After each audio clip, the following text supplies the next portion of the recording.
Despertar hoje na consciência da fraternidade. Se o nosso planeta tivesse vibrando fraternidade, a humanidade que nele convive tivesse vibrando fraternidade, nós não estaríamos jamais tendo essa conversa. O que vibra hoje na cabeça das pessoas é justamente um universo de separação e de competição. Desde pequeno, as crianças são treinadas a disputarem umas com as outras posições, mostrarem que uma é melhor do que a outra, já para fazer um treinamento no ego, para ele ficar bem adestrado em ser separado um do outro, entendeu? Então os pais, inconscientemente, porque também foram criados assim, fazem um excelente trabalho em criar essa separatividade. E aí você sente esse forte aspecto de separação quando começam os primeiros anos na escola. O coleguinha tal tem, uma vida extremamente boa, o outro não. Um é de uma cor, o outro da outra. Mas como não foi ensinado a eles que esses aspectos são transitórios, ou seja, não existe essa questão de cor, de raça, isso são configurações do físico e que vão mudar vida após vida conforme a necessidade da alma na sua trajetória evolutiva. Mas como a pessoa entende só esse aspecto aqui, ou seja, dá-se um nome para uma criança numa certidão de nascimento e ela simplesmente passa a ser aquilo, única e exclusivamente. Olha o abismo.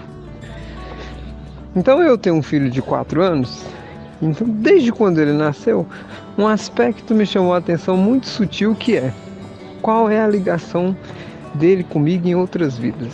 Isso aí sempre me tocou muito forte.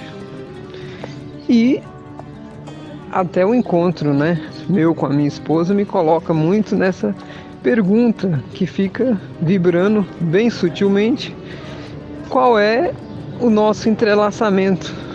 O que nós viemos fazer como forma de trabalho espiritual?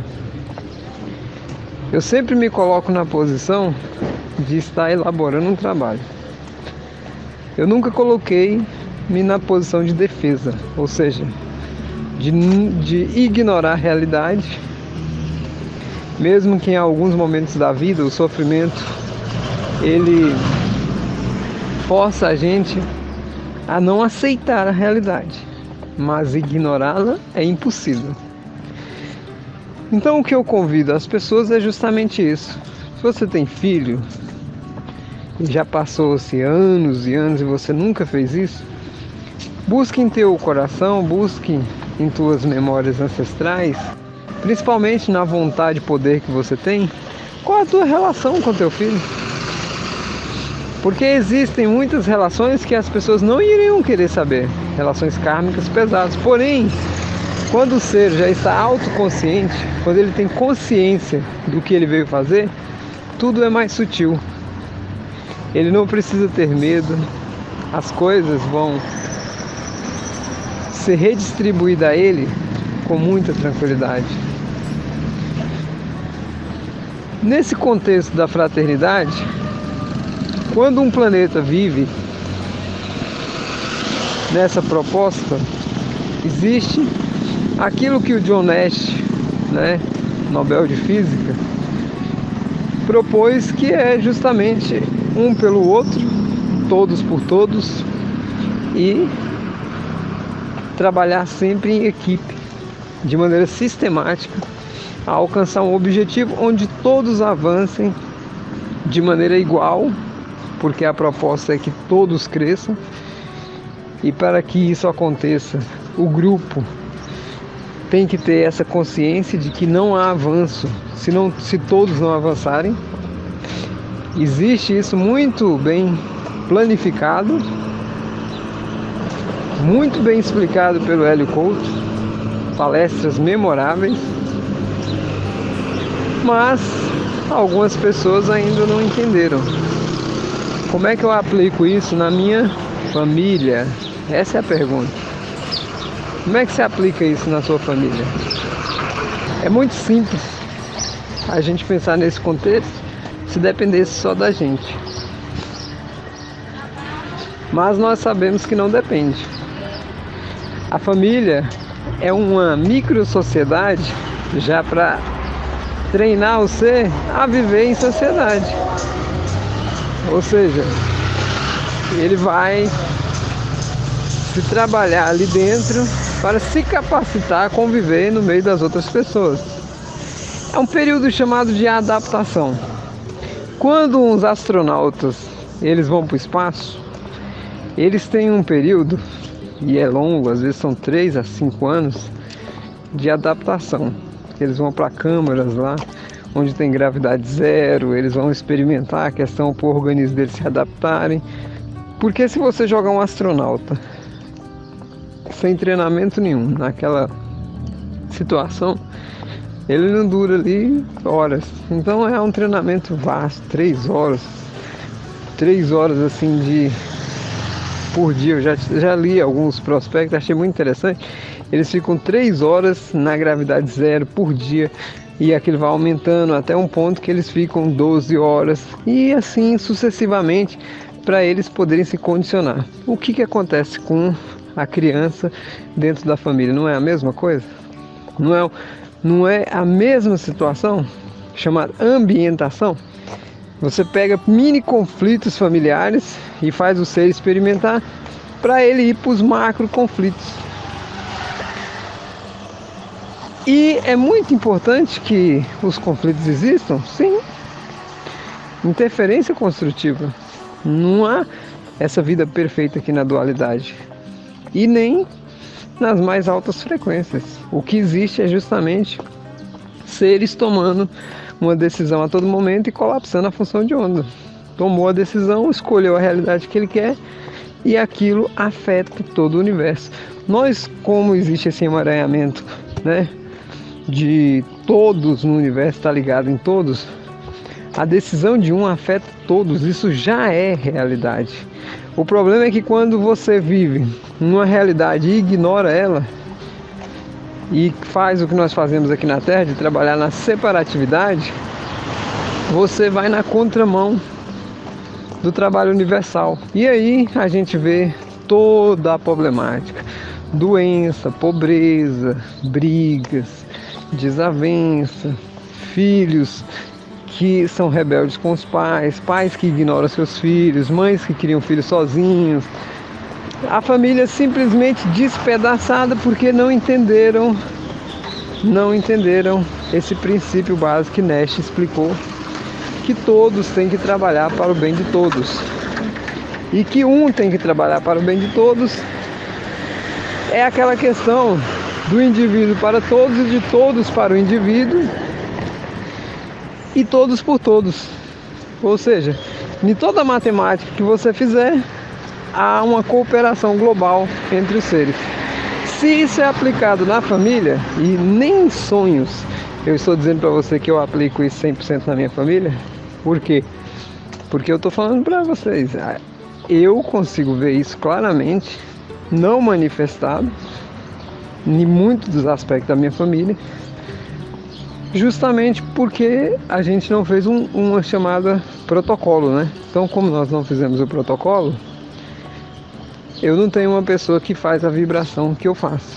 Ou seja, então, a vibração que eu produzo hoje para colapsar a função de onda não é a mesma vibração que a minha esposa produz e não é a mesma que o meu filho produz, mesmo sendo ele um bebê, uma criança.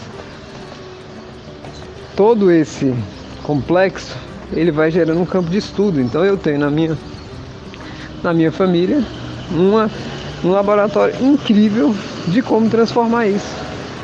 E venho aplicando algumas ferramentas que considero primordiais e tendo resultados incríveis. Resultados assim que me deixam bastante satisfeitos. visto os arquétipos que eu apliquei gradativamente. E ontem, dialogando com um amigo do trabalho, primeiramente ele me contou de um conflito que ele estava tendo com a esposa. E segundo, eu vi a águia no celular dele. Ele é um cara evangélico. E eu falei pra ele: você entende o que é essa águia, hein? Aí ele foi fazer toda a fala da águia, né? Porque conhecimento é poder e as pessoas querem expressar o que elas sabem. Aí eu falei pra ele sobre um aspecto dos animais. Mostrei a experiência científica dos patos, que as pessoas encontram essa experiência científica. Mostrei a experiência que só a pena de uma águia já causa horror aos patos. E ele ficou extremamente pensativo depois daquilo. Indiquei a ele o arquétipo do golfinho para melhorar o humor da esposa dele, que ele já reclamava. Mas olha só, ele aplicando nele o arquétipo da águia. Aquilo estava gerando uma força tão grande, e ele já é um cara de uma estrutura corpórea absurda. Ele chega com aquela vibração forte diante da esposa. O que gera nela? Não é uma repulsa? Porque a energia, ela não tem esse condicionamento nosso de se resignar a nada. Domínio é domínio, poder é poder. A energia não se dobra. Quando você entender que quando você vibra a força, quando você vibra determinação, ninguém pode contrariar isso. Por isso que pessoas lotam auditórios com 5.000 pessoas, 10.000 pessoas, porque essas pessoas entenderam o que é magnetismo e o que é vibração. Mas quando a pessoa ainda fica no pensamento que para você vender alguma coisa, para você convencer as pessoas de alguma coisa, você precisa elaborar um bom discurso, alguma coisa. Não, você está enganado. Você precisa ter uma coisa chamada magnetismo pessoal. E magnetismo se consegue com o quê? Vibração. Quanto mais alta a vibração, mais alto o magnetismo. Buda tinha uma aura que alcançava 300 quilômetros. Vocês entendem o que é um magnetismo desse? 300 quilômetros. Nós não podemos nem conceituar Jesus, porque esses estudos nem foram feitos. Porque o aspecto planetário de Jesus é a diretoria desse planeta. Então, ou seja, se você pegar o dirigente desse planeta, é o poder absoluto, né? Em questão de administração. Então, todos os administradores deveriam ter Jesus como seu arquétipo primordial de como administrar seus negócios. Porém, o que vemos é o contrário. Repudiam totalmente o amor incondicional proposto por Jesus. E tá aí o resultado. Sofrimento, sofrimento, derrotas, não conquistam nada. Por quê? Porque compreendem linearmente que para ser feliz, para ter sucesso nos negócios, só precisa aplicar as velhas fórmulas do mesmo jeito. E aí a matemática é cruel, porque os resultados não vêm. E a gente fica, né, nessa somatória de coisas. Porque nós falamos da família e da desagregação familiar por não aplicar essa lei, né, esse princípio de Nash. A gente vai ver nas empresas que estão em decadência por também não aplicar. Então hoje, vou finalizar aqui, eu convido vocês a fazer essa reflexão na família de vocês. Como é que um trabalha pelo outro? Como é que é a cooperação na família?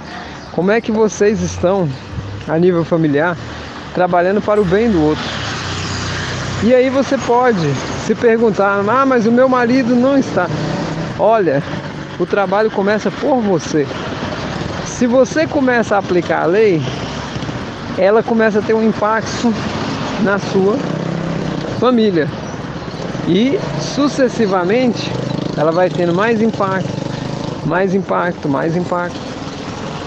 É você que escolhe. Não tem essa questão de jogar para o outro a responsabilidade.